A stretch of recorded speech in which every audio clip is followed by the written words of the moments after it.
ginagamit ko is itong chicken thighs. So ngayon, ang ginagawa ko is i-stir fry ko lang siya, hindi ako gumamit ng oil. So yan, ibabrown ko lang siya ng konti. So hinahayaan ko na lumabas yung sarili niyang mantika. So ayan, stir fry lang natin siya ng konti para konting brown. So ayan, i-brown lang natin siya ng konti.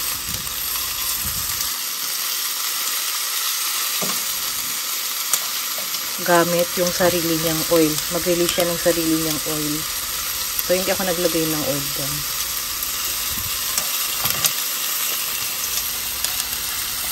So, ngayon, dahil mag-experiment ako, ang gagamitin kong toyo is itong toyo ng Japan. So, somen na soy sauce. So, ito ginagamit to sa ramen. Light to, very light na parang toyo siya na medyo matamis. Very light lang yan. So, ito ang itatry ko ngayon. So, yan. Somen na toyo ng Japan. So, yan. So, ito. Kasing dami din siya ng tubig na ilagay ko. So, yan. Maliit na tasa. So, lagyan na natin.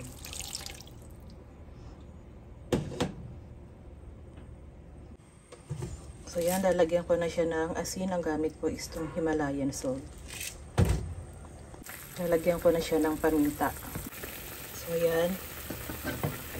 Nilagyan ko na siya ng paminta. Medyo naubusan na nga. Pamintang durog yung nilagay ko. So, ayan. Tatapan ko muna siya. Hayaan natin siyang kumulo.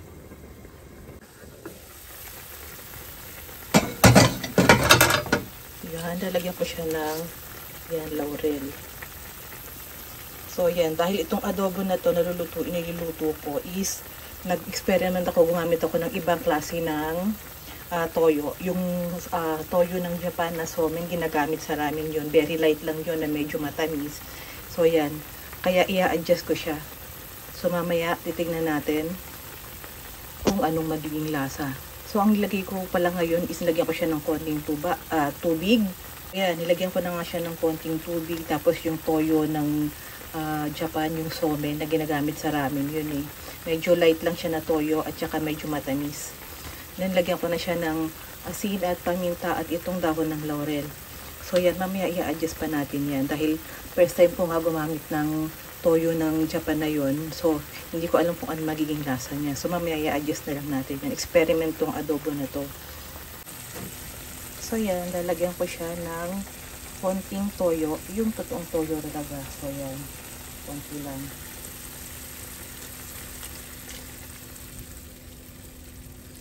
So, dalawang klase ng toyo yung ginamit ko dito.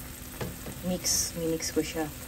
Yung somen na toyo ng Japan at yung totoong toyo talaga. Ayan, takpan natin. Kailangan natin siyang kumulo. So, yan, dahil gusto ko siya ng konting maanghang, lalagyan ko siya ng 2 piraso ng sili. Tapos, mag-experiment pa ako uli. Lalagyan ko siya ng itong Japanese condiments. Nilalagay ito sa ramen. Ayan, oh. Medyo maanghang din to. So, ayan. Hindi ko alam kung anong pangalan nito sa English. So, ayan. Nilalagay ito sa ibabaw ng ramen. So, itatry ko siyang lagyan. Ayan, ilagay na natin yung sili ito. So, ilalagay ko na siya ito. Ito yan. Ganyan itsura na yan. So, lalagyan ko siya ng konti. Pangpalasa rin kasi yan eh. Ayan. Tapos, takpan natin ulit. So, ayan, lalagyan ko na siya ng suka. Hindi masyadong marami. Kalahati lang dito. Yan. Tignan natin. So, ang gamit kong suka is ito. Japanese na vinegar. Dahil ito yung available. So, kung ano yung mga available, yun lang yung ginagamit ko. Nag-experiment lang ako. Tapan natin siya ulit. So, ayan na. Medyo natutuyo na siya. So, dahil gusto ko ng konting twist, lalagyan ko siya ng calamansi juice. So, ayan. Konting calamansi juice. Para may kakaibang lasa siya ng asin. So, ayan. Hayaan na natin siyang matuyo pa ng konti. At ito na nga guys, ang finished product ng aking nilutong adobong manok. So, ayan. Itadakimasu.